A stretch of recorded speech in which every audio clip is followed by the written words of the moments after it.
మీరు ముగ్గు వేసేటప్పుడు లక్ష్మీ ప్రసన్నత కోసం అని చెప్పని చక్కగా భావన చేస్తూ ఈ ముగ్గులు వేసి వీటి వంక కాస్త తదేకంగా చూడడం, వాటిని జాగ్రత్తగా కాపాడుకోవటం, ఈ ముగ్గులు వేసినప్పుడు వీటి మధ్యలో కాస్త పసుపు కుంకాలు వేసి అలంకారం చేయడం వలన లక్ష్మీ ప్రసన్నత కలిగి ఇటువంటి ఆనందప్రదమైనటువంటి జీవనాన్నంతా కూడా మనం పొందగలుగుతాం. అంతటి భవ్యమైనటువంటి ముగ్గే ఈ ముగ్గు. ఇటువంటి మరిన్ని అద్భుతమైనటువంటి అంశాల గురించి తెలుసుకోబోయే ముందుగా సోమవారాన్ని పురస్కరించుకొని పరమ పవిత్రమైనటువంటి శివనామాలను శ్రవణం చేద్దాం, తరిద్దాం. ఓంకార రూప శ్రీ పరమేశ కైలాసవాస నాగేంద్రహార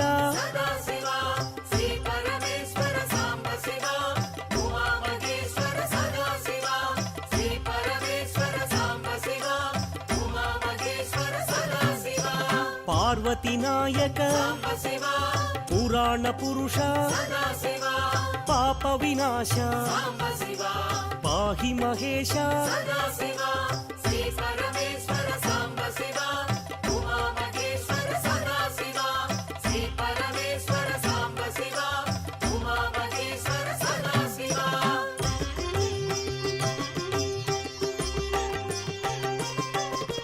శంభో శంకర భక్తవ శంకర పాలిత కింకర భవనా శంకర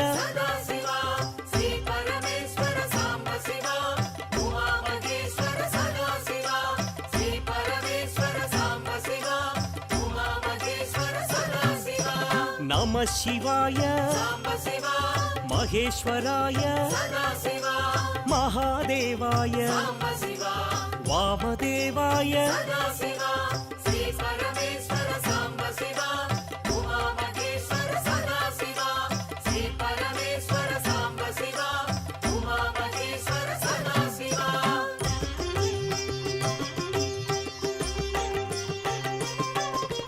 విరూపాక్షాయ శశిశేఖరాయ పినాకపాణి శంకరదేవా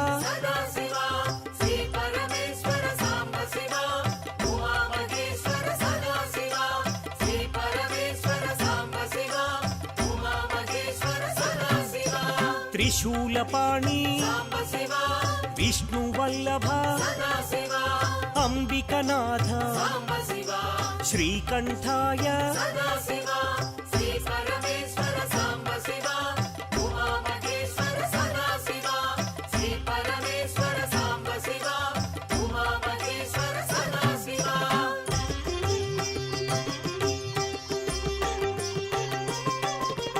భక్తవత్సల భాగ్యశీతల త్రిలోకపాల ఆశ్రితపాల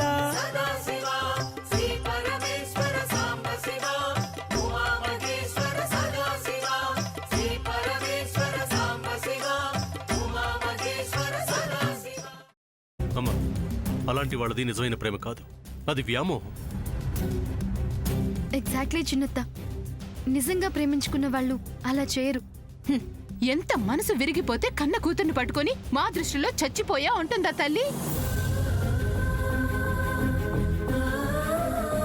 అది సరే అమ్మా, తన కూతురుతో తన ఆ మాట అనేటప్పుడు ఆమె మాటల్లో వ్యథ, కళ్ళల్లో బాధ గమనించావమ్మా? పెద్దబాబుకు బర్త్డే విషెస్ చెప్పు కూడా వెళ్ళాం కదా. ఊరికే ఎలా కాలిపోతుంది? మంట పెడితేనో పడితేనో తగలబడుతుంది.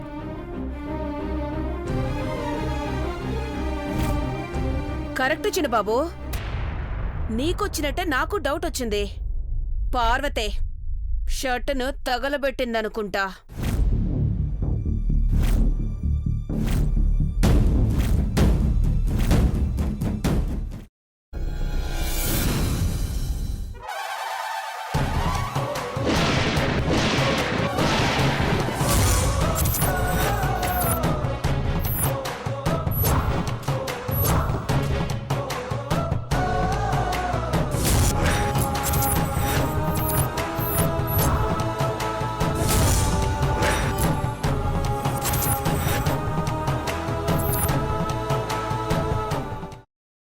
తర్వాత పొట్టు తీసేసి చాప్ చేసి పక్కన పెట్టుకోవాలి.